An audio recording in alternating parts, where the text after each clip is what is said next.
Assalamualaikum warahmatullahi wabarakatuh. Perkenalkan, nama saya Falah Nabilah, mahasiswa dari Prodi Pendidikan Kimia Unimus.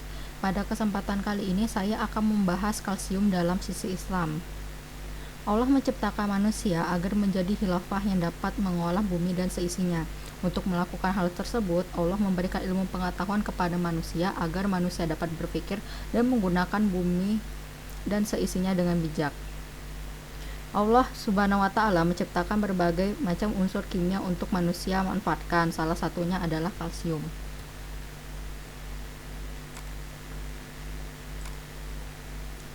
Kalsium adalah sebuah elemen kimia dengan simbol Ca dan nomor atom 20. Mempunyai massa atom 40,078 SMA. Kalsium merupakan salah satu logam alkali tanah dan merupakan elemen kelima terbanyak di bumi. Kalsium juga merupakan ion kelima terbanyak di air laut dilihat dari segi molaritas dan masanya setelah natrium, klorida, magnesium, dan sulfida. Sejarah kalsium. Nah, pada bangsa Romawi, batu kapur atau kalsium karbonat disebut dengan chalk oleh orang Romawi. Bangsa Romawi membangun amphitheaters dan saluran air yang luas menggunakan semen kalsium oksida untuk mengikat batu bersama-sama. Nah, lalu pada tahun 1808 di London, seorang ilmuwan kimia Sir Humphrey Davy telah berhasil menemukan cara mengisolasi kalsium menjadi logam murni. Namun dia tidak dapat menemukan cara menghasilkan logam kalsium lebih banyak. Lalu teman dari si Davy ini, Berzelius dan Magnus Pontin, telah menggunakan baterai untuk mengeluarkan kalsium oksida pada elektroda merkuri dan mereka telah memperoleh amalgam merkuri dan kalsium. Nah, ini ada beberapa fakta menarik tentang kalsium.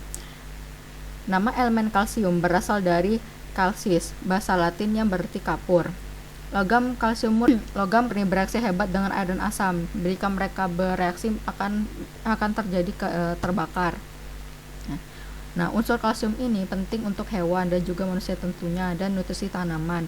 Kalsium berperan dalam reaksi biokimia termasuk membangun sistem rangka dan otot. Nah, sekarang saya akan membahas beberapa dalil yang berhubungan dengan kalsium. Yang pertama, surat Maryam ayat 4.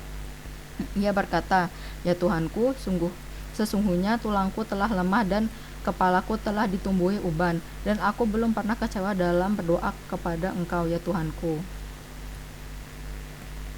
Dalam surat Maryam ayat 4, Allah mengingatkan pentingnya kalsium untuk tubuh kita.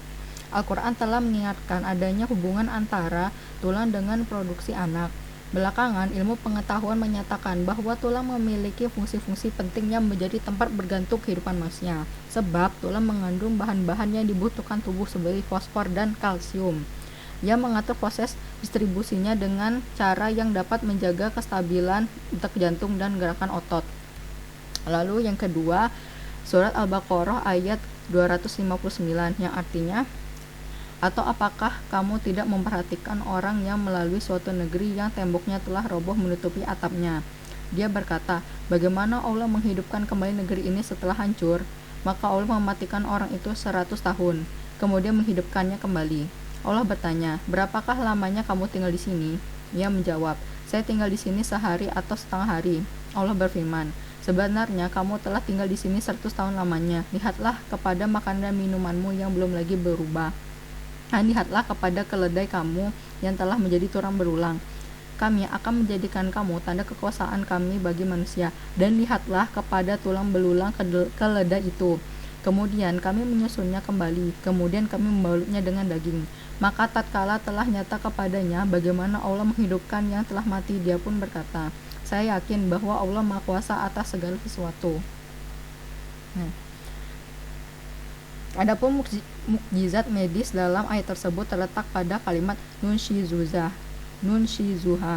yang maknanya kami menyusun atau menjadikan tulang itu berbentuk duri-duri yang satu sama lain saling menyatu agar menjadi kuat.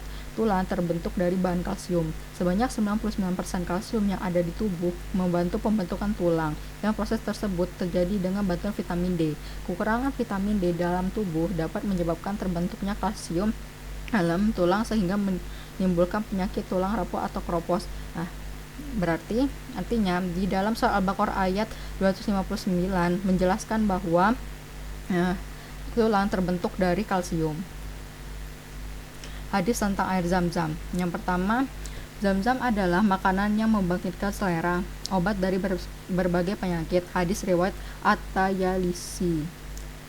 Lalu yang kedua itu ada hadis riwayat At-Tabrani yang berbunyi, air terbaik di seluruh permukaan bumi adalah air Zam-Zam. Di dalamnya terdapat makanan yang membangkitkan selera dan obat dari segala penyakit. Lalu yang ketiga hadis riwayat Ahmad, sesungguhnya demam berasal dari panas neraka, maka dinginkanlah dengan air Zam-Zam. Banyak ulama yang telah meminum air Zam-Zam demi mendapatkan hajat dan keinginannya, dan mereka pun benar-benar mendapatkan hajat mereka. Maknanya, orang yang meminum Zam-Zam harus memiliki niat tulus, keimanan dan keyakinan yang mendalam, sebagaimana yang dilakukan Ibnu Qayyim. Saya sembuh dari beberapa penyakit dengan izin Allah berkat Zam-Zam, ujarnya.